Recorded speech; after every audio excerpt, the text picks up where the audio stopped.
welcome back to Stitchcraft. My name is Mary, the Stitchcraft Queen, and today is Wednesday, July 16th of 2025. Can't believe we're already through July. That is crazy. Well, halfway through July. In less than a month now, we go Disney, and that will be fun. That's like the next big thing that I'm like, I just got to get through that, and then I'll almost be at our baby's birth. But it's crazy to think at the end of next month, I will be at week 28, which means end of next month is, I think, week 30. So I'll be into my third trimester by the end of August. So very excited to get into that and be on the last leg of, my pregnancy and all that. But we'll talk about more of that later. First of all the yarny things. So I haven't seen you guys for 2 weeks now.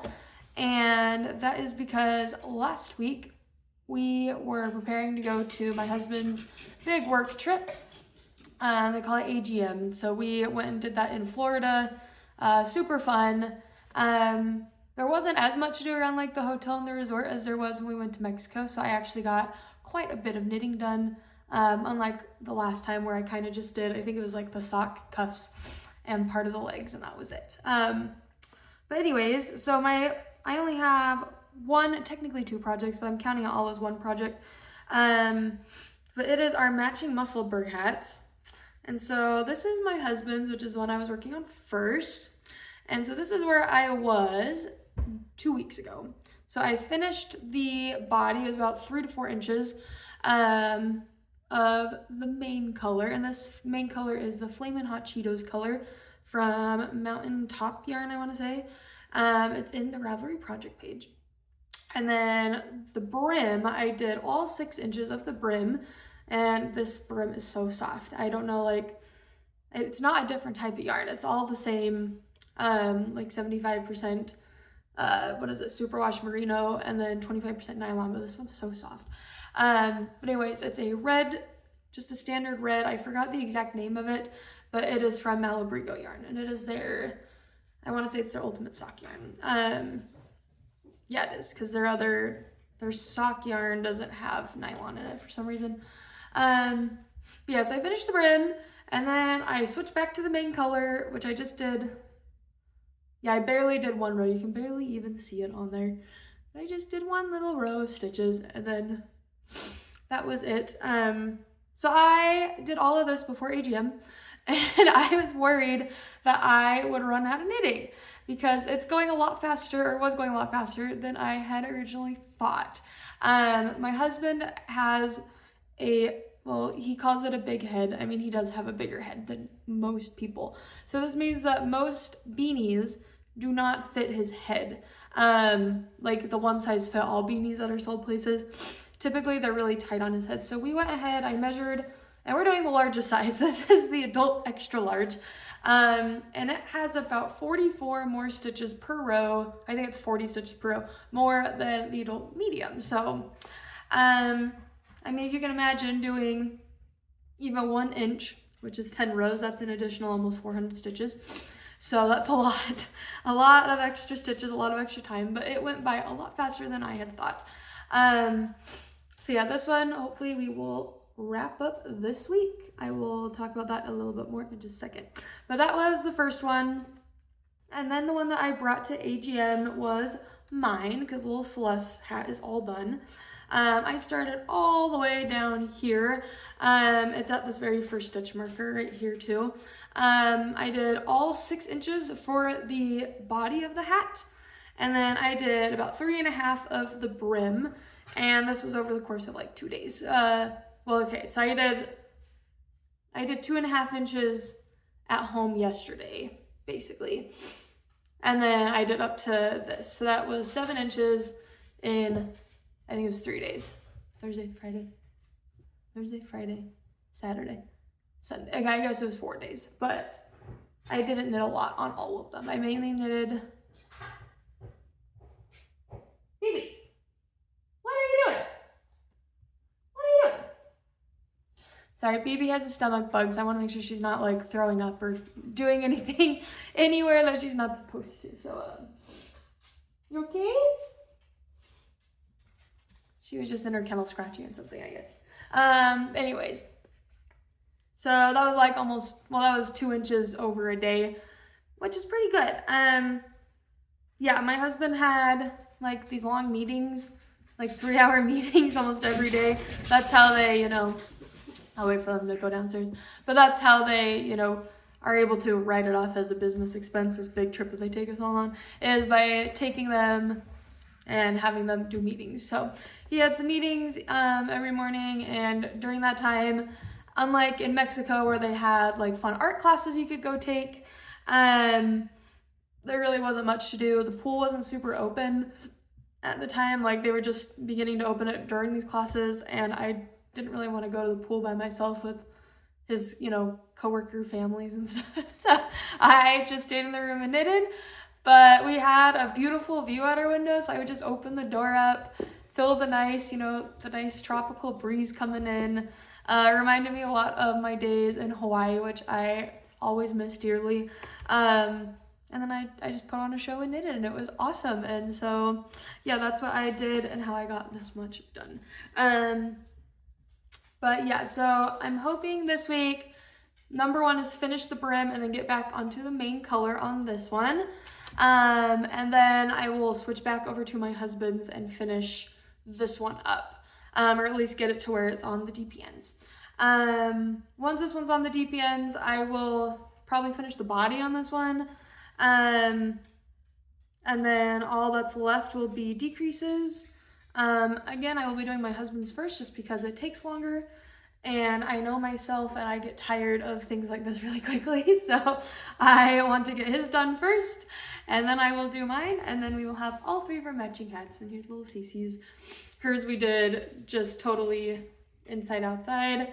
Ours will have, me and my husband's will have just like the colored brims. They will look somewhat like this once they're done. So yeah, lots and lots of fun work on those projects. I am starting to get to the point where I am a little tired of just straight knitting, but I'll talk about that in a second. So my knitting goals, which I meant to mention this in the last video, and then I think I forgot to do it, so we're gonna do it here. But from this month until the end of August, my goal is to finish 2 main projects. That is my hats, which I think I can get almost all the way done by the end of this month, actually, because they're going a lot quicker than I anticipated. And hopefully I'll be mostly done with the bodies of the hat by the end of this week. Next week, not next week. The other project I want to do are my husband's socks. They're still not done, and it's now been over a year that they've been on the needles because I started them when we went to Mexico for last year's big work trip. So that's the other project I really want to get done and off the needles. So I want to and all that's left is the foot and the toe. Like, there's not a lot left, so it's just straight circular knitting and then the toe left. So those are the 2 I really want to get done by the end of August, so the end of next month. And then in August and like September-ish, I really want to finish, it's probably just going to take, end of August. So yeah, September. I really want to get done our matching cardigans that are still on the needles. All that's left are the sleeves. What was happening is the knitting on that big of yarn with that small of needles in a small circumference, because I have them on circular needles now for the sleeves instead of knitting back and forth, because I just hate stitching like pieces together so much. I've learned that about myself. There's like a few patterns I'm still willing to do. This is probably not one that I will repeat, even though it is like it will be a gorgeous piece once it's finished, and I love the fisherman's pattern. But I would probably not do this one again just because of all the sewing and all the pieces that we have to put together. So yeah, but anyways, that being said, I want to finish that in September, so by October have those done. at the very least, I want them done by the time Cece's born, so that that is done and out of the way. Another motivation for having that done is the bag that is in and the bag that her baby blanket that I started is in. Those are going to be our hospital bags, so we have kind of got to get those cleared out, and a big part of that is the yarn in them.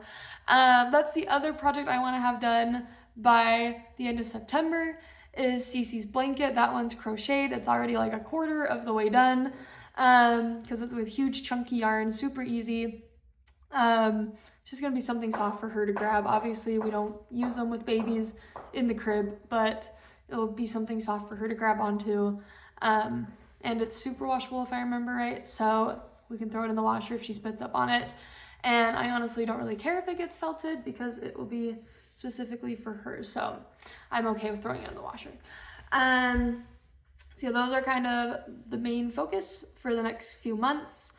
And then we will get back onto my big blanket projects.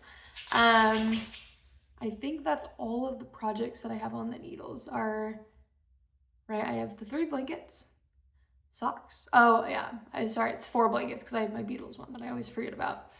That one is gonna be a while. But yeah, then that is like basically all the projects.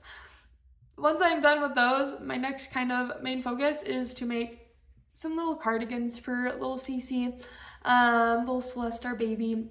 I think I've decided I'm going to make them probably in either the 6-month or the 12-month size, instead of the newborn or like the 3-month size. And the reason for that is if I'm putting that much effort into making these for her, I want them to last for at least a little while. And even if I make them a little bit longer or like the sleeves a little bulkier, I can always roll them up while she's little and then, you know, unroll them. The reason why I'm leaning more towards, I think, the 6-month size is it's going to be cold for the first about 6 months of her life because she's going to be born in November. That would put us through March, April-ish. And so that's most of the cold seasons out of the way. And then by, you know, the next cycle, the next iteration of, what are they called, seasons, she will be way too big for any of her baby clothes. So, because babies grow ridiculously fast, I have been learning. So yeah, I'll probably make like 2 or 3. We already have a couple cute, really little ones that will fit her while she's a newborn. But yeah, I'm hoping to hopefully make those a couple 6-month size from the cotton yarn we got, and then save the rest for for next year, when she's a little bigger. So that will be kind of the next fun thing I want to do, the next new cast on, but we're waiting to get quite a few projects off the needles until then. And then obviously I have all of, in this closet, I have, I think it's 18 sets of yarn, 18 sets I'll say of yarn, because I want more cardigans for myself. I wear cardigans all the time during the winter. It's just an easy throw on. And I want one like in every color essentially. So I got enough yarn to make a bunch of straw cardigans. And I was gonna start them at the beginning of last year in February. And then I didn't get the projects off the needles that I wanted to on time, and then I was pregnant, and so that kind of threw a wrench into some of those making plans. But hopefully by the beginning of next year, so 2026, I'll be able to, you know, officially have those cast on and going, because I would love to have all those cardigans. But yeah, and then that would probably be mainly what I'm working on. But yeah, that is all of at least my projects. And there are my girls again. That's all of the projects. We'll put those aside. I know we only had one that we worked on, but it got a lot of progress on it. Okay, and then I did get one yarny thing in the mail. We'll pull that out. Oh, that's right, it came with some fun goodies. Okay, so this is row 1 yarns. Oh, I haven't even opened this yet. How funny. They send this cute little package with a stitch marker and some little candy. And usually I open it before, but I forgot to, I guess. There it is. Okay. So, oh, that's cute. This month's stitch marker is, it will show, it's a little Converse sneaker. That is super cute. And it always comes with the closed ring, and then they send just a plain light bulb stitch marker, I guess light bulb safety pin, whatever you want to call it, so that you can make it into a like progress keeper if you don't want it as like just a stitch marker. But this one also came with a super cute sticker. And this month's dyer was Indigo Guinea Fiber. And super fun and colorful. There's lots of bright pinks in here. Let's see if it'll focus. It never likes to in the plastic. I do keep them in the plastic though because the project I am working on with these, I like to keep them together. It's my row 1 blanket. I was really close to being caught up, and now I feel like I'm basically back at square one where it was when I started the blanket, because it's been what, since I think March since I worked on this. So that's March, April, May, June, July, 5 months now, so almost back. I think I had almost 9 months worth in, but yeah, almost back to where we started. So we're getting there. But yeah, this will go into my row 1 blanket at some point. I can't wait to get back onto those blankets. That's like some of my big motivation for getting at least these smaller projects off the needles. Because even though like it is a big term blanket and a big term project, each little section and each little color doesn't take that long, and so it's still small enough that it can be a good like grab and go blanket for right now. Eventually it will get way too big and I understand that. Okay, that is all the yarny things. I guess I did order, finally, I ordered some yarn actually. That wasn't a subscription. And that was, we finally had a little bit and I was like, you know what, I want to do something nice for myself because I've had really rough year. And so I ordered the polka dot creek yarn. There you go. They're a dyer from Canada and they have the most adorable yarn bouquets. And I have so many of them. I want to make another blanket that's very similar to my row 1 blanket, except for a different shape or a different motif, with each of the 10-gram minis that come in these yarn bouquets. So what they are is they're 10-gram minis, and they have, usually it's like between 7 to 15, depending on which one you get.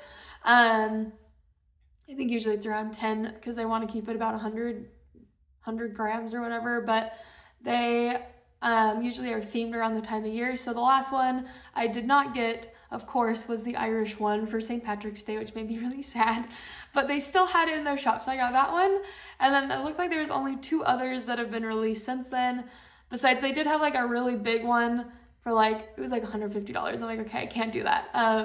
Not right now. But that one was like their opening day because I think they opened a new store or something. They had leftovers that they were selling online. But I got 3. It was the Irish Dream one, I think, or Irish Cream is what it was called. The Succulents one, which they had released last year, but it's been sold out, but still on their website for forever. Finally back in stock. So I got that one. And then the last one, it was called like Popsicle Party. Super cute. They did have one other, it was called, I think it was like Ice Cream Shop, or something like that. But they were 20-gram minis instead of 10-gram minis. So I decided not to get that because my blanket's going to be 10-gram minis, like the row 1. So that I did order. That should be coming here shortly because it has shipped. But yeah, that is all of the yarn stuff.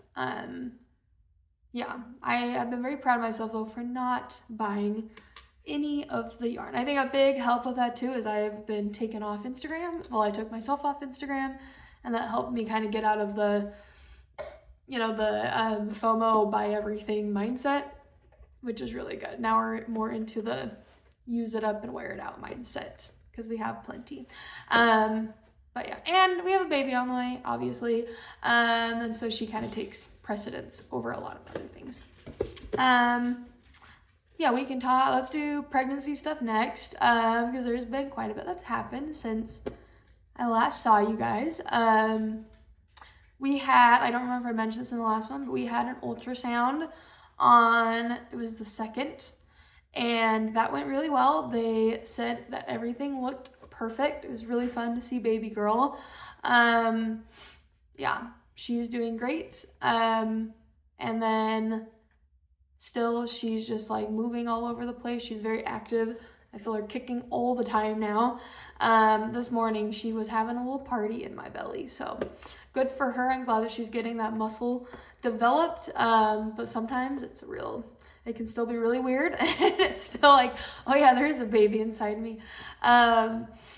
This last week, it was like the day we got home, actually. I was just laying in bed while my husband was doing something in the other room. And I looked at my belly, and she was kicking, and I could feel it was pretty hard, and you could actually see my belly like move a little bit. And so that was another thing where I'm like, that's really cool, but also it's really weird because there's like literally a living being that is not, it's not me that's in there. It's something else that's in there.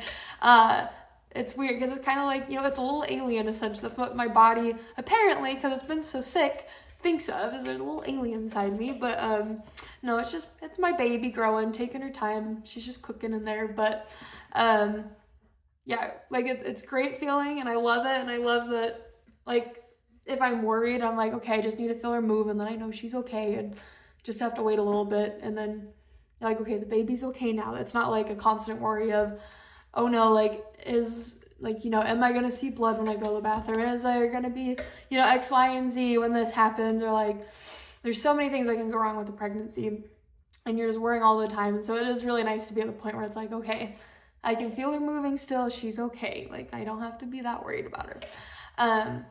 So that is nice, but it is still weird to be like, yeah, there's like a little living creature inside me, a little mini me. But yeah, it's still good. Yeah, we got ultrasound done.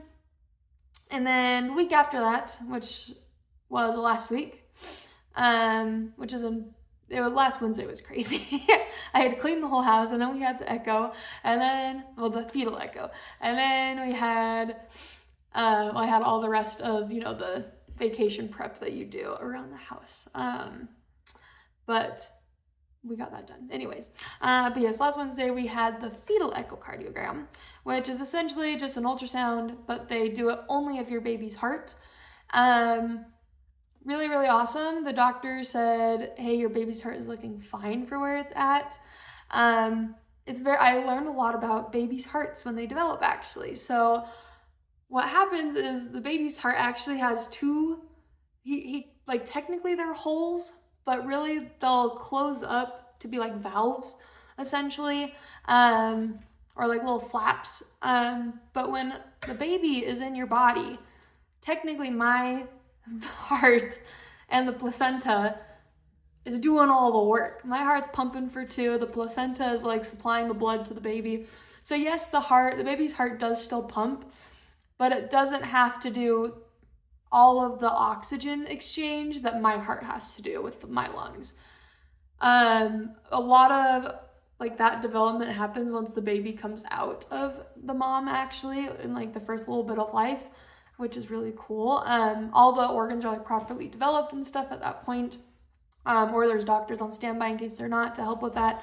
But that's one of the big transitional things. So they do have these 2 little holes, one in each of the big, where one of the arteries connects to the heart, and they'll eventually close up. But that was the only thing he saw, which is normal in babies, and so that was good. So he just said if for some reason they don't end up closing up, which he doesn't think will be the case, because again, I'm the only one in my family to have a hole in my heart, and so he doesn't think it's genetic. He just thinks I was unlucky, which is totally fine. I'm very unlucky in life, I have found.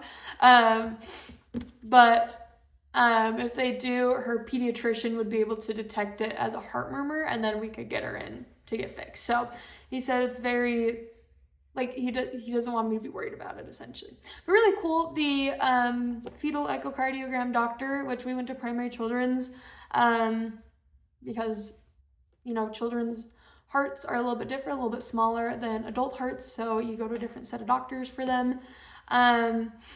but he actually studied part of his residency. It sounded like he just said he studied under him, but it sounded like it was part of the residency, was under my heart doctor, Dr. Kelly, actually, my pediatric heart doctor. So really cool how everything with this baby's heart has kind of been connected in a weird way, but really, really cool to see that and hear that.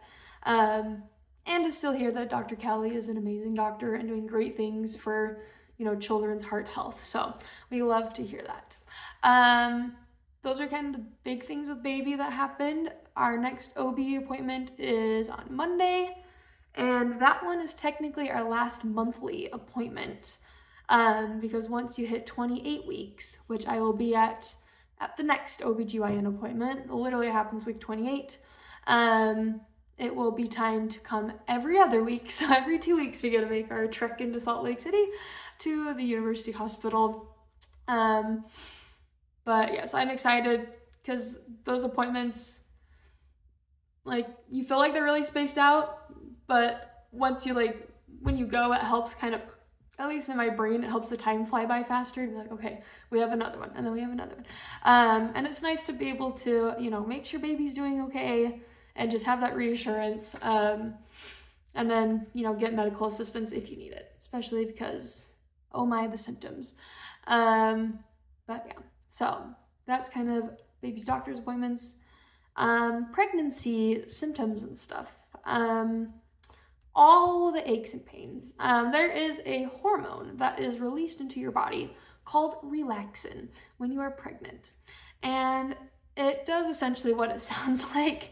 It helps especially your lower body is what it's supposed to do, your pelvis specifically. It helps the ligaments relax so that during childbirth specifically, your pelvis actually kind of it does a move where it bends so that it can fit baby through the pelvis. So much fun to get this thing out. The more and more I learn about it, I'm like, maybe a C-section just sounds better. But everyone says, no, you want to do the vaginal birth, or at least try it first. That's what we'll do. We'll stick with that. But man, my body has to go through a whole lot of shit to get this baby out. But yeah, so it's supposed to be mainly for your pelvis and also for some of the muscles in your stomach, because when the baby grows, your abs actually start to separate down the front. They stretch apart, they'll grow back together just fine. But yeah, your muscles kind of stretch apart because they can't cover the whole, the whole growing belly. Which is very interesting. If you do get a C-section, they do actually rip them apart, and so they don't actually grow fully apart during pregnancy, but they do stretch in a weird way. But anyways, that's besides the point. But what relaxin also does is it also relaxes the ligaments and joints and everything in most of your body. And so I already at work, I already get some back pain, a little bit with lower back pain. It's never bad enough to take me out. Not even bad enough to get on ibuprofen. It's mild discomfort at the end of the day. But it's been getting worse and worse and worse. And it happens a lot. Now it happens if I am standing for long periods of time, or if I am sitting without a back support for long periods of time. Right now, my back's starting to hurt. And it's also not even just in my back and lower back, but now it's in my hips as well. So we love that. So much fun. But yeah, my husband's been super sweet. He'll give me back massages or rubs whenever I need, especially on the flight home. That was the worst. So the night before, they rented out part of Universal Studios for us to go to. I couldn't ride any of the rides, but I still had fun walking around. Part of it was Jurassic Park Land, and then the other part was Harry Potter Land. We're not huge Harry Potter fans in this household, especially because J.K. Rowling kind of, she had a great empire and it was great, and then she let her political beliefs, which are wrong, get in the way, and so we kind of sweep her under the rug. We still love the first 7 books are great. We still love the original movies. We'll watch them, but We don't really support any of her new work. But anyway, so we were like, cool, we'll go see Harry Potter Land again. We'd both seen it when we were kids, when it like first opened. But both of us definitely were more excited for Jurassic Park Land because I am obsessed with Jurassic Park. Have been for years. And my husband, he really likes the movies too. Well, the first movie. The other 6 movies are pretty garbage, but the first movie's fantastic. So yeah, I just had fun walking around. He went and rode some of the roller coasters with his coworkers. They had like some fun, it was like this cute little like interactive dinosaur photo experience where they had Blue, that was an animatronic, and like they had the most amazing MC that would just stand there and talk to you while your picture's being taken and distract you, and then the dinosaur would like scare you, and it was really cute and really fun until like, you know, because a lot of families were in line for that with little tiny kids because they couldn't go on the big rides either. And this poor 2-year-old in front of me, like, he saw the dinosaurs ahead of him because you can see like what's happening before you go up there. It's not like walled off. And he got so scared, he like was screaming and trying to run away. He did not want to be near a fake dinosaur. And so they just got a picture with their other daughter. It was kind of cute, but that poor kid. That was fun. I went and did that and then just walked around, looked in. They had like a few of the shops open, so we just looked in there. But yeah, that being said, it was between the dinner and then that, it was 4 hours of me being on my feet constantly or in an uncomfortable chair constantly. And even before that, we had to stand in line for, it was like an hour to get on the buses because there was probably like, I want to say like 2,000 to 3,000 people at this. Like it's a huge event that they put on. And there's 2 of them, so that was only half the company. But anyways, and so we had to stand in line for buses, and then on the way back, our bus driver got lost. It was just, so they had us, the buses picked us up at like the side entrance, and they then like, it's really quick to get out, which we learned later. But our bus driver got lost, and instead of following the wand waivers, he accidentally took us through like a backlots tour of Universal Studios. And then we ended up in the other park, and finally that's when the security car came and like showed us the way out and escorted us out. But we were laughing so hard because me and my husband the whole way were like, this is so weird. Like Disney would never show this like on the way out, even to like, you know, people that rent part of the park out. And then come to learn, yeah, that we weren't supposed to see any of that. There's like maintenance guys working on stuff, animatronics with like their faces taken off so like they could fix them, and it was very interesting, really cool to see, especially like the backside of a lot of like the rides and stuff. But yeah, we weren't supposed to see that. It was supposed to be kept out of our public eye view. But yeah, then we finally got out. But that put on an additional like 15 to 30 minutes. But yeah, all that being said, my back was hurting so bad. Like I had a shooting pain down essentially the whole right side of my back. And I was like, I'm gonna sleep it off, see if it's better. And then if not, we'll get into a doctor and get that figured out. But I mean, I can still feel a little less kicking, so I know nothing was wrong with her. She was still fine in there. It was just that her mama was in intense pain.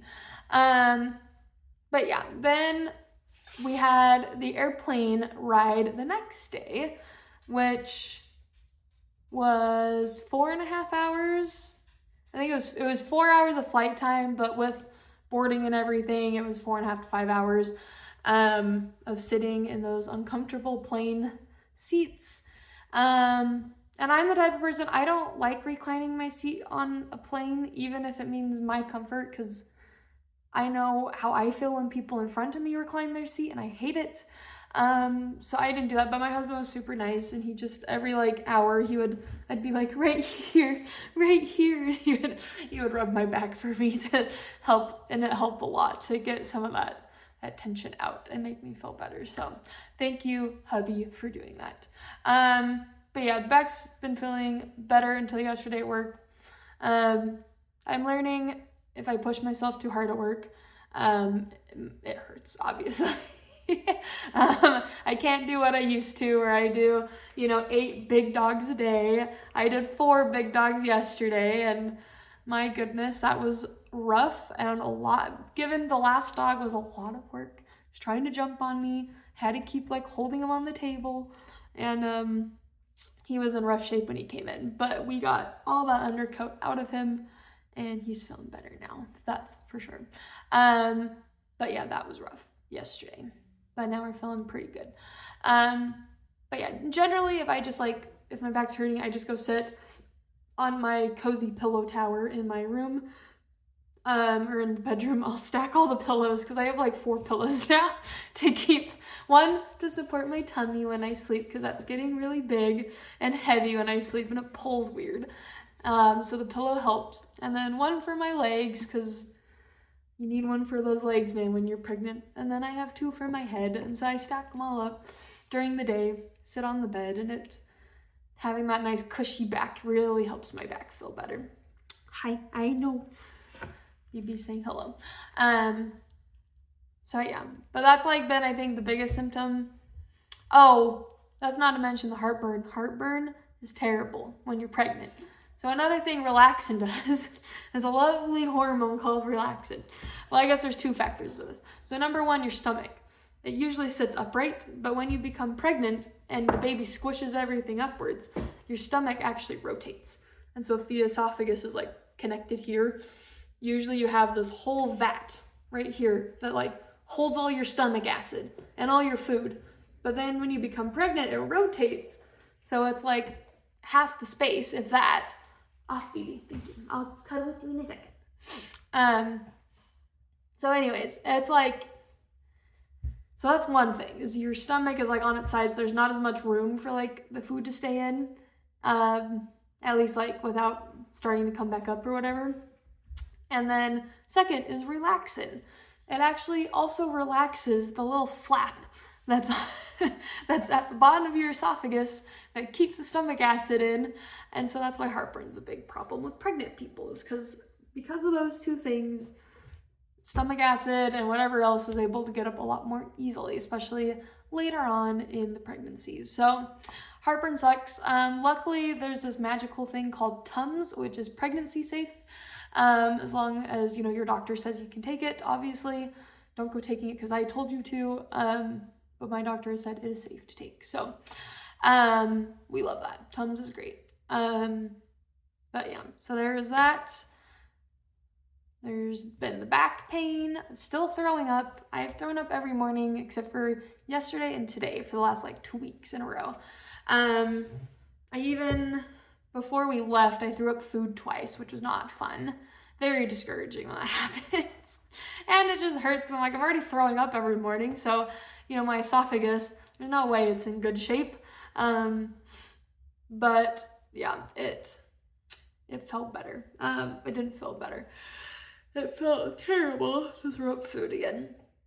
I'm just hoping and praying that, I don't get, and by I don't get, I mean I'm hoping God doesn't give me any flu or stomach virus for the next 3 years, because I have had my fill of throwing up. Yeah. Do I think of anything else that has happened? Oh, this is another thing. It's kind of smaller.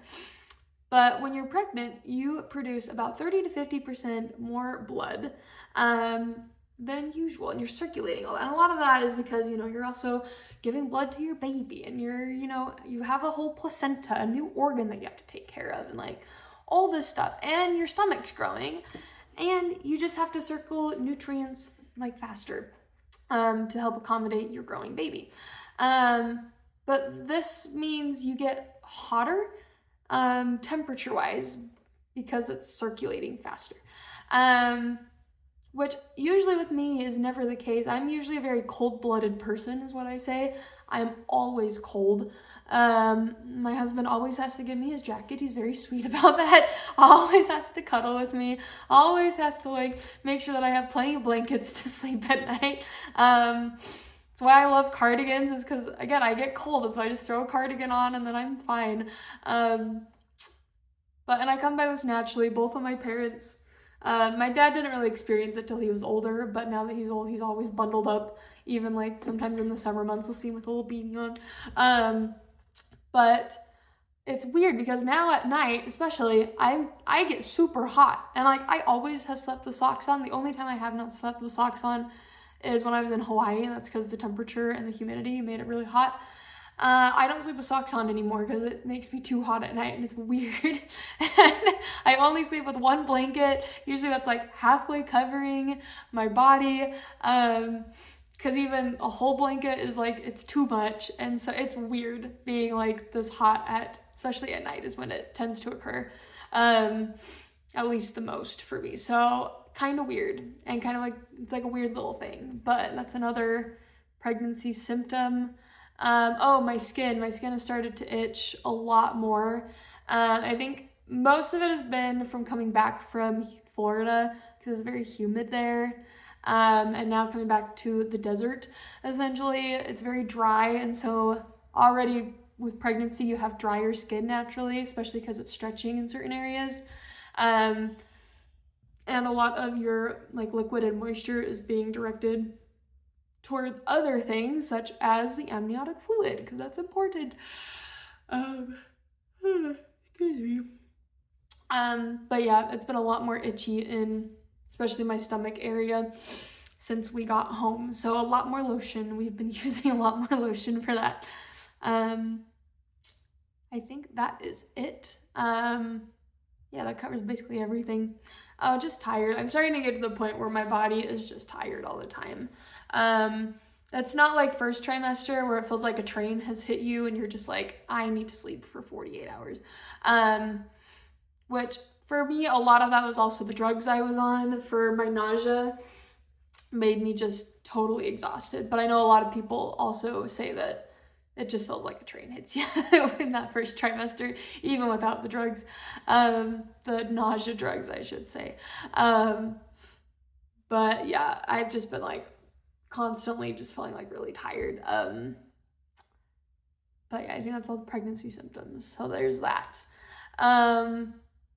Yeah, most of them I've just gotten used to, but it's like dumb because it's like, they just add up. And it's like, if it was one thing, like if it was just back pain, it would be like, whatever. But because it's like back pain plus nausea plus heartburn, it's just like, it's a lot. But yeah, so there's that. Pregnancy still sucks for the most part. Everyone tells me it'll be worth it. I'm kind of getting sick and tired of hearing that because I know it will be worth it. Otherwise, why would I be doing this? But it's really tough. But yeah, we're almost, I feel like, to where things at least start to pick up. I'm really excited for next week because next week we get to the point of viability. And so if for some reason something were to happen and she comes out early, the doctors can like, it's between like 60 and 70% for the first couple weeks save her. And then once she gets to like week 28, it's basically like a guarantee that she'll live. Obviously there's still all those like little things that could happen, but for the most part, she's basically at viability. So that's very exciting. And that's crazy to me. I didn't realize that it takes until week 24 for, even with all the technology we have, for babies to be viable outside of the womb. I thought that it would have been earlier, especially because all of, well, I shouldn't have thought this because the people making politics on these subjects do not understand anatomy and do not go through this in their day-to-day life, and so they don't understand it because they don't have to. But very crazy that like the policies and stuff don't align with like medically what we can reasonably accommodate and do. But yeah, that's a different story. We won't get on that today. Yeah, so that's all pregnancy stuff. Let's hop on to just life in general stuff, what we've been doing, I guess, media-wise.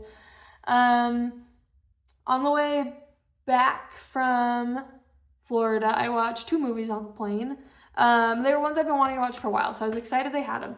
And that one was Bohemian Rhapsody, which is the Queen, it's not like documentary, it's like the dramatization or whatever, life of Freddie Mercury, essentially. And then the Elton John Rocket Man one. I wanted to watch both of those. Very, very good, both of them, I will say. The actors were phenomenal. I don't know too much about both of those artists, unlike the Beatles and like the Who and stuff. So like when the Beatles one comes out, because they're making it now, I told my husband, I'm like, I'm gonna be in there, and like if something's wrong, if they get something wrong, I will know, and I will be upset about it. But these ones I didn't know, and so I wasn't upset about it. And obviously for like the dramatization, the movie making of it, there will be differences. But yeah, very cool. Bohemian Rhapsody focused more on Freddie Mercury and his life. I learned a lot of cool things about him. I didn't realize he was like, some of his heritage is from, I think it was Palestine or Pakistan, they said. I think it was Pakistan, because I was like, oh, that's like the Beatles Get Back, because Beatles wrote Get Back, and originally it was like, hey, why are we like fighting against like immigrants from Pakistan, essentially, is what Get Back was originally going to be about, the song, and then they changed it. But I think it was Pakistan, but I didn't realize he was part Pakistan. Really cool. And then like the rest of his band and stuff, I didn't realize that like they all wrote the songs. I thought Freddie Mercury was like the main genius behind it, which in a way he was, but also he had like his band to help him out, which was really cool. Obviously they all had drugs and a lot of, that stuff, the rock and roll lifestyle stuff. But I thought that especially in the Freddie Mercury one, it was very well done. And Elton John, because the Freddie Mercury one, Bohemian Rhapsody, is PG-13. Rocket Man is rated R, because there are some, like, I think there's sex scenes in there, and they drop some, naughty words.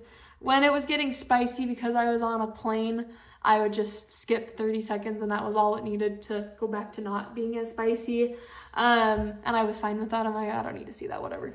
I know what's going on. I can pick up on context clues. Yeah, Elton John's is really cool, because I didn't realize that he actually had like a lyric writer, and he was part of a writing duo, and he's just the one that like performs it. Really cool though, because he has like someone that just writes lyrics for him, gives him the lyrics without like any meaning or interpretation, and then he puts the music to them and makes them into like the big hits that they are. So really, really cool. Very talented, both of them. They like related it to the songwriting duo of McCartney-Lennon, which I would agree, because Elton John has some big hits that are huge. So really, really cool to see that. I like that how that one was done too, because it used his music to like tell his story in a way, and so that was really cool. I didn't realize too that he was addicted to like crack cocaine. I knew that like most of these artists they get on drugs, and then most of them like are able to get off, at least in some form. But he ended up going to like rehab for it. It was really cool that he put that in there, or that they put that in there. And that was kind of like the big finale was, hey, he got himself off, he got himself clean. He's been sober for however many, I think it was like 19 years now, at least when the movie came out, and he has a happy family now, so very happy for him. Yeah, so very, very cool. I always like learning about, big rock and roll artists, because that's what I have always kind of been into. I guess on a sad note, this is the really big sad thing that happened this week. So Paul McCartney, my husband knows this. I have said if he tours again in North America, we can make it. I am going drop dead. I will go to his concert. And he announced his tour dates for the North America tour of his Get Back tour. And one of them's in Denver, and we have family in Denver, so all we would have to do is pay for the tickets and the flight, and that's it. And so it's not like that much more expensive than if he came to Salt Lake City. But it is the day after my birthday, which is John Lennon's birthday, is the date of the tour in Colorado. And that puts me at 36 weeks pregnant, which means the baby could pop at any time. And we talked about it, and I was like, it's up to you. I will support you with whatever you need. We would most likely want to drive out, because a lot of, I know, flights and like flight companies, they discourage flight after, I think it's 35, 36 weeks. And I got in the pre-sale I got finally, I waited through all the queue and all the bots picking up the good tickets. And there were still some they're nosebleed tickets. I knew that's what we were going to get if we got them.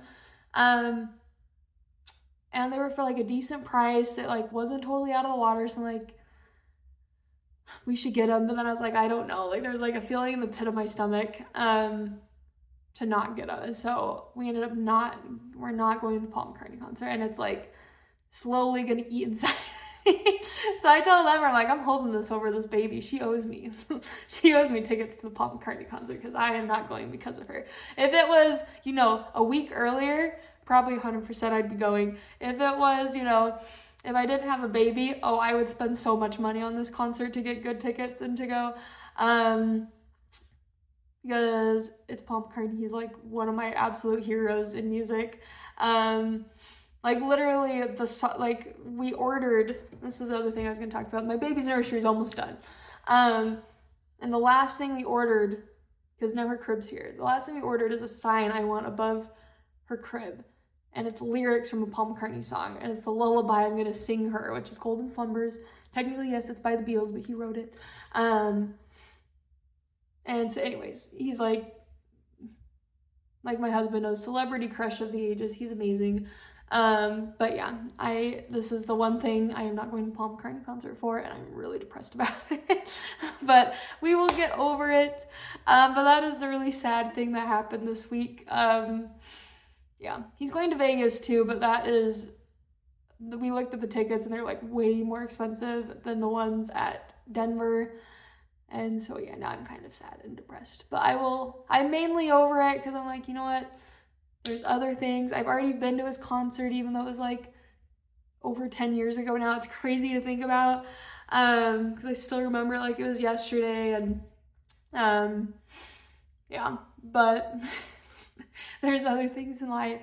That's when yesterday I almost lost it when I was on a phone call with my dad. He's it'll all be worth it when the baby's here. I'm yeah, but the baby's not a concert, Dad. I want to go to the concert now. And so that was kind of a funny thing. But yeah. So that was kind of a really sad thing. And a sad realization is we probably shouldn't go.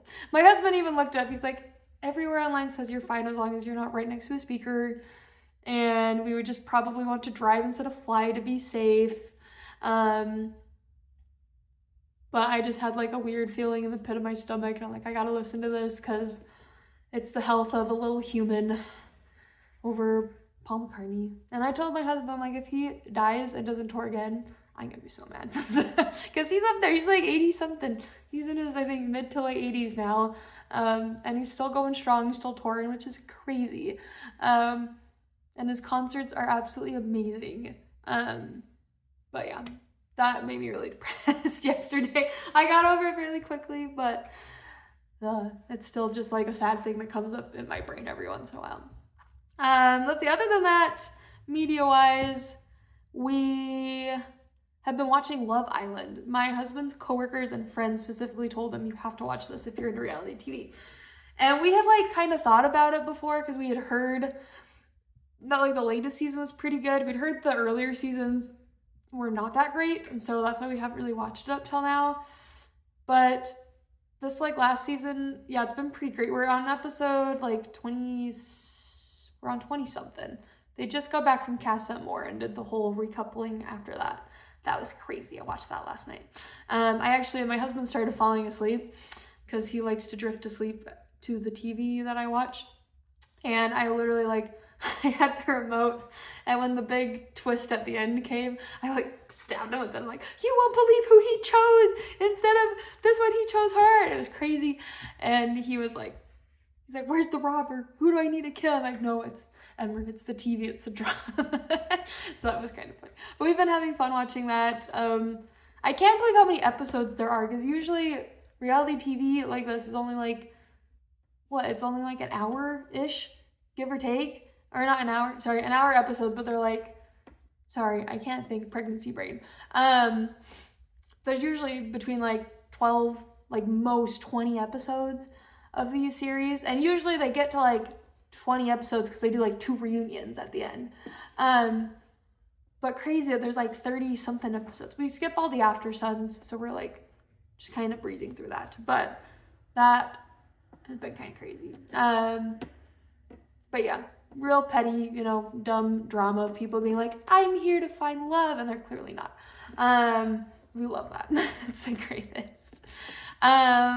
We also started a documentary. My husband found this one on Netflix. We started it when we were eating and cooking dinner yesterday. Apparently there was like an Elvis impersonator that lives in like Mississippi or something, which I am not an Elvis fan by any means. My cousins are, so I do know more than I would care to about him, but not an Elvis fan by any means. Even though, yeah, anyways, that's a different discussion. But there was an Elvis impersonator in Mississippi that apparently sent letters laced with like poison to like Supreme Court justices and the president, which was Obama at the time. And so this is a document, like my husband told me, and I was like, there's no way that's real. And he's like, no, it is. And so anyways, we started watching that, and that was the beginning, very interesting, very weird, as you would expect. But yeah, so that's all the media that we've been watching. And that brings us to about an hour long. Crazy. I can't believe these keep getting to be an hour. It's because I am rambling on about nonsense. But yeah, stay safe out there. We will see you next week. Hopefully I'll have a lot of my hats finished. Hopefully one of them will be back on the DPNs, but we will see about that. But until then, stay safe out there. Enjoy the nice hot summer heat. It is great. Except for if you have dogs, make sure you keep them inside and keep them safe. Only do short walks, give them lots of water, all the, you know, nice necessities. If they are outside, make sure they have shade, or that it is for like less than 10 minutes. You can pay attention to your dog's behavior, especially if they're panting hard. That's a sign that they need water or they need AC, and so get them inside. But yeah, stay safe out there, and we will see you next week. Bye-bye.